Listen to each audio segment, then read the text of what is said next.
at the East West Center, the International Forgiveness Day Festival. And here to tell us more about it, Merton Chinnan and Radasha Lealoha Ho'ohuli. What is the genesis of this idea? Merton, let's start with you. Where did this come from? Forgiveness Day began in 1997 in California. An attorney by the name of Robert Plath had a vision and an inspiration to begin this holiday and make it a worldwide international event. And what is supposed to happen on that day?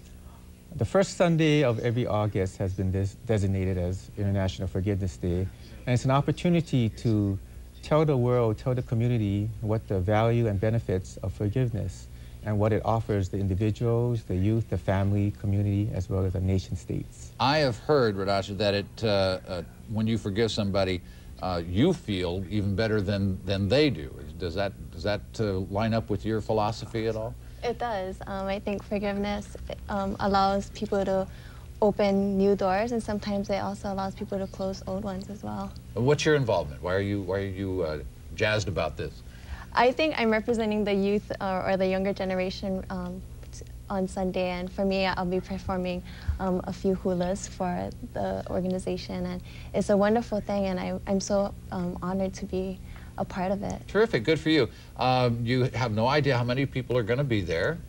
It's just open to everybody. Yes, it's open to the community, and we're encouraging families, adults, youth to just show up. It's a free event, and it's free parking at the University of Hawaii International Center, so we're just hoping that people will take advantage of this extraordinary opportunity. And tell us the time again. We know it's at the East West Center. What is the time on Sunday? The festival begins at 1 p.m. We'll have displays, crafts, some entertainment by Kavika Kahiapo, who's a wonderful slaki guitarist. And then the formal program begins at 2 p.m. and we'll have a great lineup of people like Frank DeLima, Nalani Olds, our special guest from California, Takashi Tanemori, who's a survivor of the Hiroshima bombing, and Ethnotech, which is a terrific duo from San Francisco that will be capturing Takashi's extraordinary transformation from revenge to forgiveness. Oh, terrific idea, and we encourage folks to take advantage of that this Sunday, and we thank you both for coming in, letting us know about International Forgiveness Day. Thanks so much. Thank you. We will take a short break. We're going to hear more music and talk with the folks of Kanilau. It is now 7:46. Don't go away. Oh, yeah. Well, you make my dream.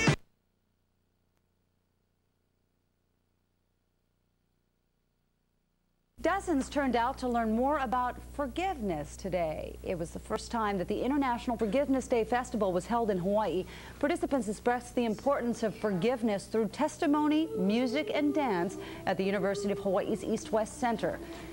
Ethnotech, an award-winning San Francisco theater duet, told the story of a Hiroshima survivor's journey from hatred.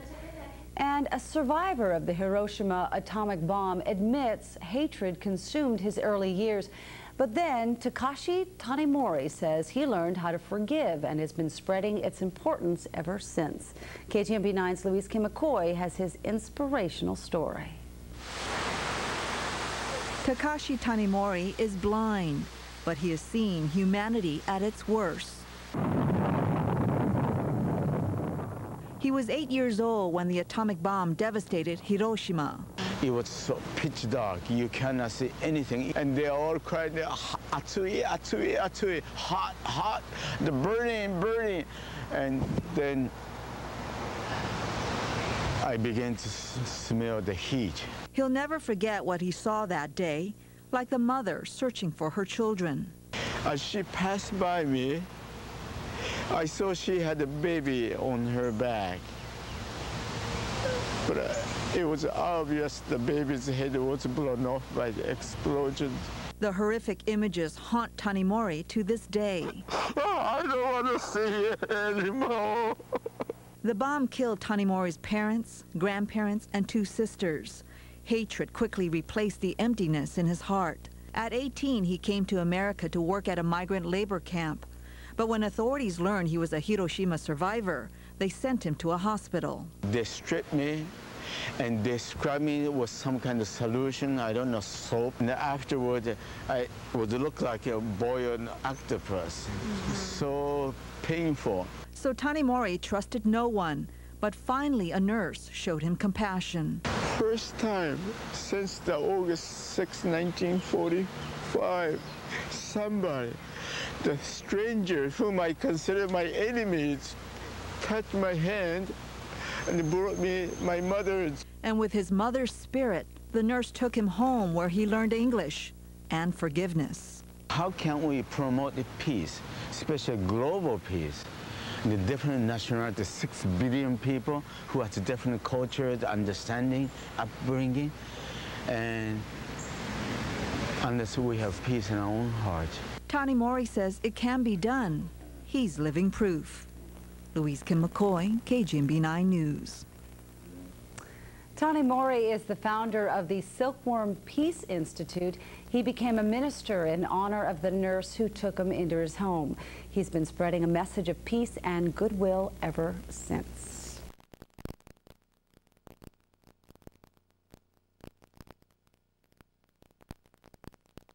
A valuable lesson on this first Sunday in August. It's often hard to forgive those who have hurt us, but today, dozens of Isle residents were learning to appreciate forgiveness. No, Americans will never understand real peace until they have suffered like I have suffered. Honolulu marked today's International Forgiveness Day Festival with the story of Hiroshima survivor Takashi Tanimori. The group Ethnotech presented the 35-minute drama Takashi's Dream to help teach the healing power of forgiveness. Tanimori, now 65, was just 8 years old when his family was killed during the bombing of Hiroshima. We have many examples of persons who have forgiven what many would call unforgivable acts, whether it be a murder of a child, whether it be the destruction of a family, such as the atom bomb with Takashi. So these examples of people give us hope that there is such a thing called forgiveness. And Hawaii joined others across the world in celebrating Forgiveness Day, which occurs on the first Sunday in August. That's a very a tough one to learn. Nice lesson to be learned, yes. Yes, hard to do, but definitely we need to practice on that one. Yep.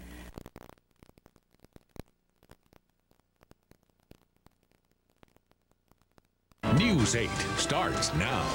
I'm Diana Ko. Next on News 8 at 10, an Army decision to do a controlled burn ignites anger among Native Hawaiians. Today, the military defends itself. America's homeland security is challenged by a new al-Qaeda audio tape. Verizon says it's sorry after accidentally giving out a pornographic phone number to millions of customers. And dozens in Manoa also learned the power of forgiveness. Now, from Hilo to Honolulu, live, local, late breaking. This is News 8 at 10. Hawaii residents took part in an International Forgiveness Day festival. Today's event featured a survivor from the atomic bombing of Hiroshima. News 8's Sharon Chen reports on scene from UH Manoa. Every weekend there's a variety of festivals around Oahu, but the one at University of Hawaii this weekend focuses on a virtue many of us often forget: forgiveness. Up, up, up, they soared into the night sky. The images and words of Takashi's Dream, a tale of a man who swore he would never forgive. This is Takashi Tanimori, and this is his true story. Today, I am very privileged to live, to experience the preciousness of life. Tanimori is a survivor of the atom bomb. He was just 8 years old in Hiroshima when the bomb dropped, taking away his family and wiping out the world in front of his eyes. Eyesight caused by the radiation exposure. For years, he was furious at America. It took him 40 years to forgive. I am ever grateful for all the things happened in the past, including the path of Hiroshima, brought me where I am today, to say thank you that I am living today. Takashi's story was heard by hundreds at the Forgiveness Festival at the University of Hawaii. A rumbling sound like 10,000 thunders shatter the sky. Tears fall as Takashi relives his life through the play on stage. He remembers how long it took him to find forgiveness, and now he hopes through his experience others will avoid what blinded him for so many years of his life. But the emphasis is to make a peaceful world. It's not through grown-ups like us, but it has to be through the children. Besides traveling around the world and speaking at various engagements, Takashi Tanimori also promotes his message of peace through his own art. Reporting on scene from Manoa, Sharon Chen, News 8.